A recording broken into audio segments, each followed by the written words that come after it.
Guys I am damn sure आज जो expression हम डिस्कस करने वाले हैं इस वीडियो में उसको आप भी बहुत यूज़ करते होंगे।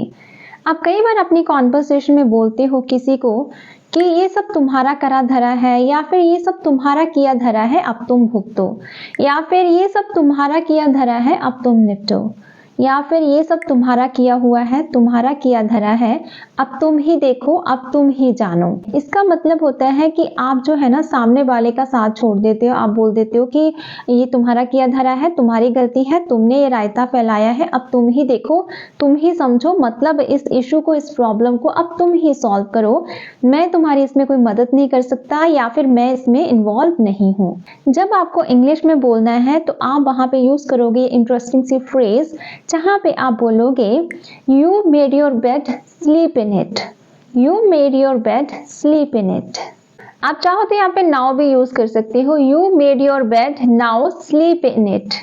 दोनों तरीके से बोला जा सकता है। नाउ कई बार हम लगा भी देते हैं, कई बार हम स्किप भी कर देते हैं। You made your bed sleep in it, you made your bed now sleep in it. कई बार आपने यहाँ पे स्लीप की जगह पे लाई इन इट का भी सुना होगा, ये भी फॉरेनर्स यूज कर लेते हैं, you made your bed now lie in it.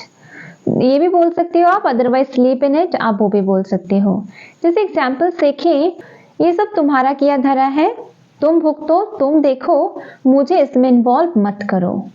You made your bed sleep in it, don't involve me in this. You made your bed sleep in it, don't involve me in this.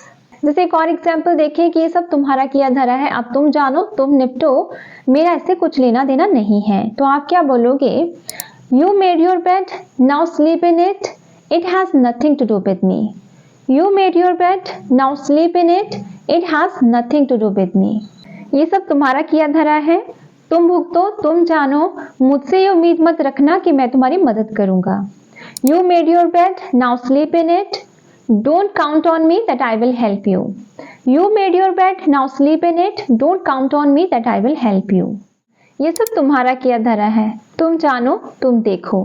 Guys, this sentence आपके लिए है. Do me in the comment section how to pronounce in English. So it's all about today's video.